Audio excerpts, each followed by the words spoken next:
Good morning, everybody. Today's Monday, August 17th, and this is the QOL pre-market analysis for today. We've got some numbers coming out in Canada right now that I don't anticipate impacting our markets at all. On the earnings calendar this week, I don't see anything. You've got Home Depot before the open tomorrow. I don't see anything that's too earth-shattering here. These are all Dow related, so pretty much through the earnings seasons on the tech side and all the things that move the market in my eyes. So let's just see what we have on the docket for the rest of the week. Rest of the week here, tomorrow, I don't see anything. One thing to keep in mind here. So these yellow folders mean that they're kind of, soft impact on the market. But if you have multiple yellow folders can make an orange, or if you have several, they could make a red, right? So tomorrow, you've got unemployment change, building permits, housing starts, import prices. There's a lot of numbers coming out tomorrow. So, I would say that even though these are yellow folders, it could still impact the market, right? On Wednesday, we've got the FOMC minutes. That'll move something, of course, even though they haven't been too forward guiding. On Thursday, we've got Philly Fed manufacturing unemployment claims. Natural gas storage. I don't think that's going to do much. And then we top off the week Friday, and really nothing on the. You've got flash PMI at 8:45, 15 minutes after the market opens. So there's really not much there. So, anyways, let's get into things. Again, if you're new to the channel, subscribe to the channel, hit that thumbs up button, like this video, and then down below you can go to all of our links, join our website, get our newsletter. You can join our Discord community and all kinds of fun stuff. So click on the link below. If you got any questions, just drop me a note in the comments. All right, so let's start with the VIX. And the VIX right now, staying here. So the VIX, so the VIX is still very flat. Actually, you know what?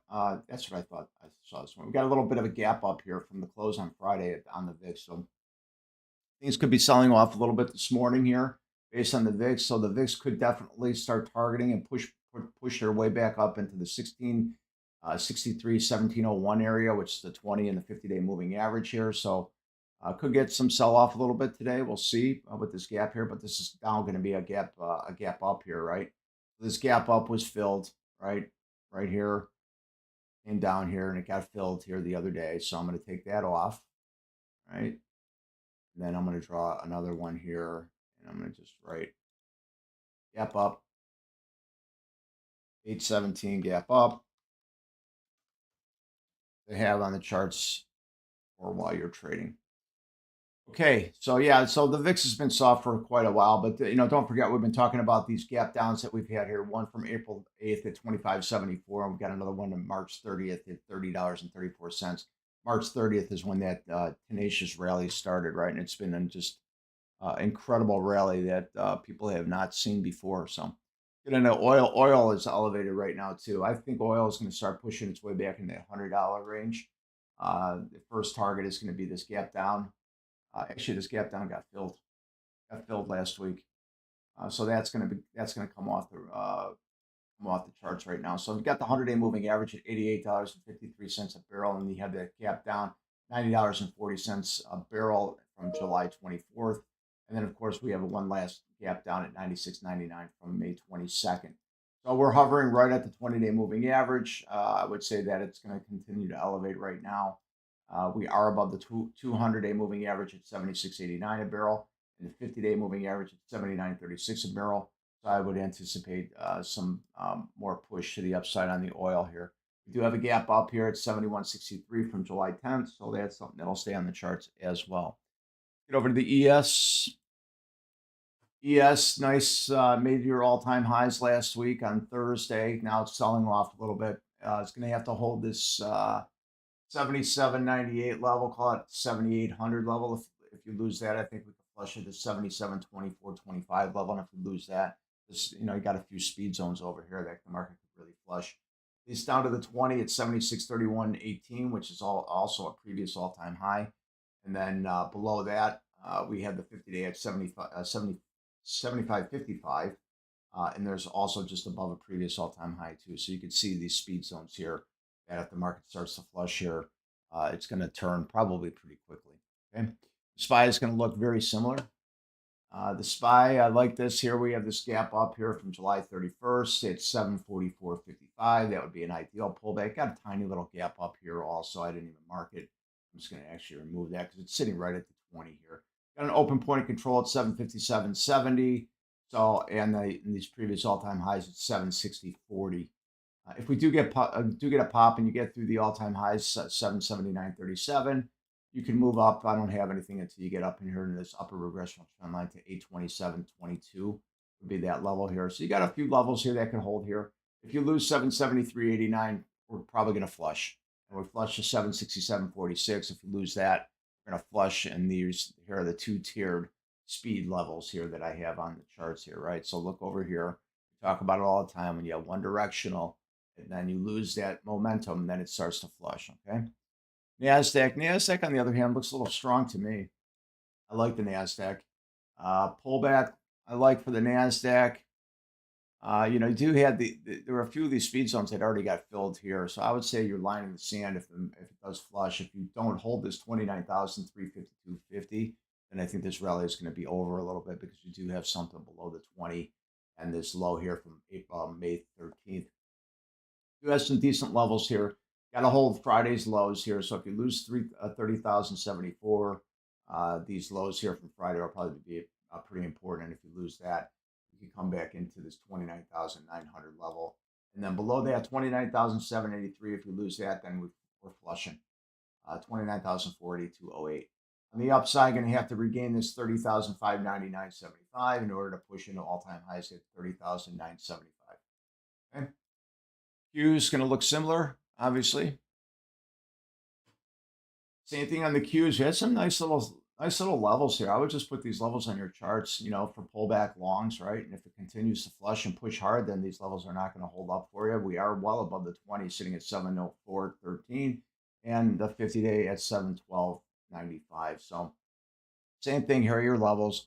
And as you look, you know, back here, these are going to be your important levels here. We do have a point of control that was filled at 700.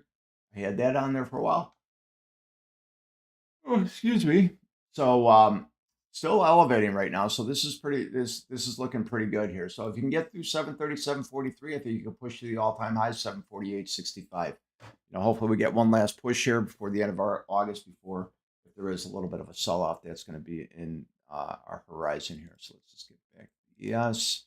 Okay, let's get over to the Mag 7. Again, if you're new to the channel, subscribe to the channel. Hit that thumbs up button, like this video for me. I appreciate it. Start with NVIDIA. NVIDIA is very choppy here. Look at these wicks, up, down, up, down, up, down. However, it's still kind of stair-stepping higher, which is telling me that you should buy the dips, right? But big wicks on this. We're looking at a 15-minute chart, so really crazy to be trading that stuff if you're scalping it. I would not be surprised if we push into June's high, 235. On the downside, if you lose 234.14, 221.60 is a level that I have down here.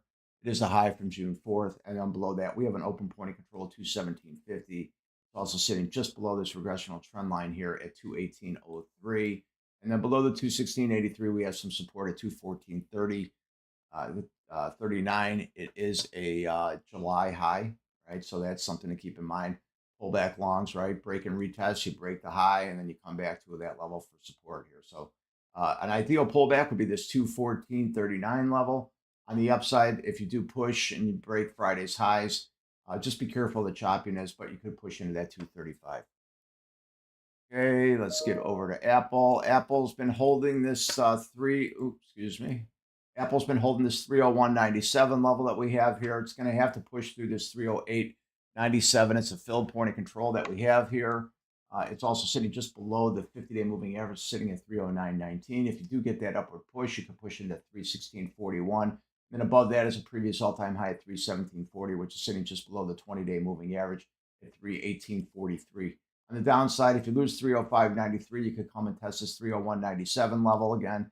And if we do lose that 301.97 level, And then also Wednesday's lows at 357. I think you could flush to this 100-day moving average at 294.07, which is also sitting right below above this regressional trend line that I have here from October of last year at 291. Below that, we have a 288.62 level, which is December of last year's high. This is probably your ideal pullback, people, for your long termers. 288.62 on the downside here. So you're kind of caught here.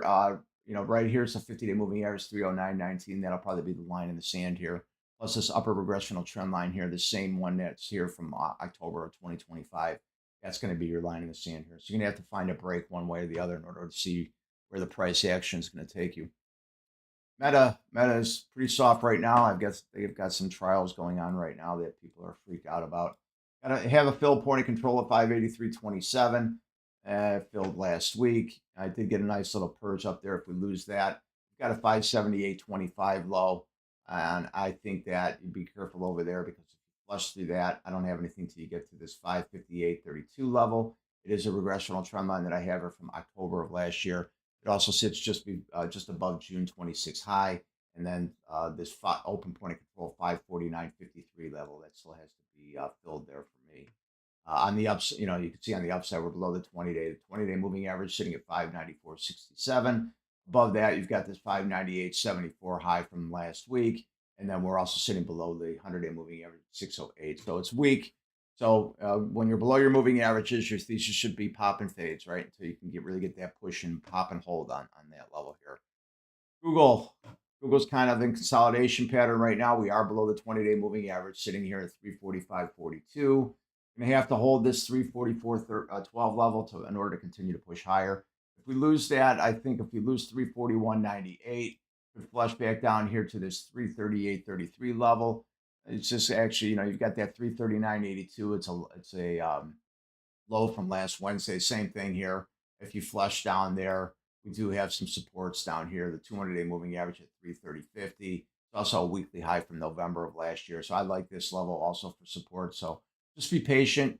We're below your moving averages. Your 100 is sitting at 350 and change, and your 50 is sitting at 352 and change. So, and now we're below the 20. So when you're below your averages, what do we say? We pop and fades. We're watching that, but it has been pulling back quite significantly. So there could be some bottom coming soon.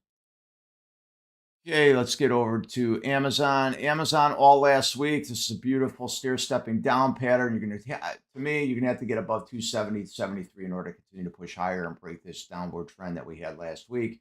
We are above the 20-day moving average. We are above the 50 and the 100-day moving average sitting at 248.17. So pullback longs would be pretty good because you are above your moving averages, right? So, but you could be sitting in a consolidation pattern too. So I would say your line in the sand is going to have to be above 270.73, and then you could possibly push into 278.31. If you get above the 278.31, you can push into the all-time highs, 287.20. But I would not be surprised with a little flush this week, maybe into these levels here in order for you to get your pullback longs, right? So that's it for Amazon. Let's go to Microsoft. Microsoft is getting interesting here. We have a point of control open from Friday, 496.88. So if the market pushes up there, I would not be surprised if you get a little reaction there. But one thing to keep in mind, we are well above our moving averages here. The 20 is sitting at 450.24. This is a level that I really like here. This pullback down here, this 466.84, that would be a great level for pullback. And I'll show you what I'm looking at there. Let's go to change this. Let's go to our day here. So look at this nice little gap up here that we had here. It's also a June high. So if you pull back here, this would be a beautiful break and retest to take it long. Now you can see we're well above our moving averages when you look at the day. So that's pretty good. I would just be patient on this. Let the market flush a little bit and come down to your levels. And you come down here, you can take the, you have that nice little area for take a long here. And then later on, I would put this on the charts, but I'm not going to have it there right now because it's quite a bit of ways. But unfortunately, there's a big gap up here, sitting here from, I think it was from July of this year, right? It was right after earnings. So got to be careful of these. Don't get too long-term comfortable with Microsoft yet. However, I think long-term, 10 years, I think you're pretty good, right? But that's just my opinion. You got to do your own homework. It's not financial advice here. So But this is what I'm looking at. And so you can see right here, this is a high from June of this year, right? So beautiful break and retest for those of you that understand the break and retest, right? You break the high, you come back, you test that level, and then you take it long once again. Okay. Let's get over lastly to SpaceX and we'll do Tesla and then we'll get on with our day. SpaceX here, we had this point of control that filled last week, 148.04. We have some open point of controls that you can see down here. This point of control is open here from August 7th of last week, down at 129.22. Pull back longs into that area. We are above the 20, so it is, maybe this selling is kind of subsided a little bit. And they have to hold this 135. The 135 is the opening day low when it first opened up. So that'll be a level you could use. If you lose 135, 129.22, this is the next level we have here. You can see right here, this whole upward move that just got retraced right now. Little tiny speed zone that you had here from Friday. It did not quite get above there. So right now you could possibly flush today. If you do flush, put these levels on your charts. If you lose 129.22, 123.61 is a previously filled point of control. We do have an open point of control, unfortunately, down here at this 110 level right here. At this 110 was from August 6th of last week. So you got a couple to play with here. You do have some open point of controls above us too. So that's something to keep in mind. Way up at 196.90, but we'll talk about that as the market pushes in that direction. Okay. Okay, done with SpaceX. Let's get into Tesla, and then we'll get on with our day here. Tesla, wild day on Friday, right? Big first 30-minute push and then sell off. So we talk about these speed zones all the time, right? This is a big speed zone that we have here. It didn't quite get up into that level just yet. It tried. It's there right now, trying to hold. You're not there. There you go. So I would say if you can get above this 347.17, I like the next level at 362.64, and then above that you push into the 50-day moving average. Also sitting just above, right at this gap down here, 372.90. Right, I like that. Pullback, maybe a pullback to this 20-day. You got to hold this April low at 337.24. Right. Look at how they held it on Friday like a champ. So that's this is what was happening on Thursday, right? You were below the 20-day moving average. You were below this previous day low. So this previous day low, which was support from April of this year, you then broke it. And then the trade, which I actually took, was we broke the low. I came up here. I tried to sell it short. And then the market continued to push through it. And then I stopped myself out with a short loss. Okay. Now here we are again. It may test this again. So this could be a false breakout on the upside here. So if you lose 337.24, you could flush down here to this 329.14 level. This area, this low here from Friday will probably be a big line in the sand here. But to me, my line in the sand is just 337.24. It's an April low of this year. If you lose that, you could flush down to the 20, and then below the 20, you have a 326.15 level from Friday. This was a Monday low of 326.15. It's also sitting right above this regressional trend line here that I have here from January of 2023. So this is a pretty strong number here. You can see how it supported it a couple times right now. So you could be coming back down here to test that again. Upside, not comfortable being long unless you're above a hold, 347.17. Then you can push into 362.64. But while we're below the close from yesterday, from Friday, and this 342.11, which is a July 23 high, I'm not thinking long just yet. So a little more flush coming in the market. You do have these speed zones over here that we talk about. So if you do end up losing that 333.76, it could make its way then to start to cover this speed zone here, right?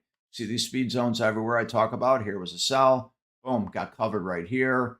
Boom, here was a long, got covered right here. This potentially would be your cover on this selling off here though. But in order to be real comfortable for me, I like to get above that 347.17 to see that the sellers are actually exhausted and done, right? 337.24, line in your sand today. Got to hold that. If you lose it, we flush in my eyes. Okay, let's get over to the option side. What are we going to do today? Not going to mess with 0 days till expiration. So I'm going to use August 19th expiration, which is Wednesday. And I'm going to have my 350 calls up there. And I'm going to have my 340 puts. So right now, the 340 puts, they close at 435. We're closer to that right now based off of the close from Friday. So we are below the close. The close is 342.27. These will be elevated because we're going to have about 3 days of trading on this. So the theta is not going to decay. So I anticipate this will probably open up in the high fours, maybe even in the fives. On the call side here, the 350 calls, we do have 3 days till expiration. But because we are below the close, 342.27, this premium will be cheaper, probably in the low twos. I'm still going to leave this up here. I'm going to see how the market flushes today and how it trades off. But right now, it's certainly looking like that the open is going to be a little soft.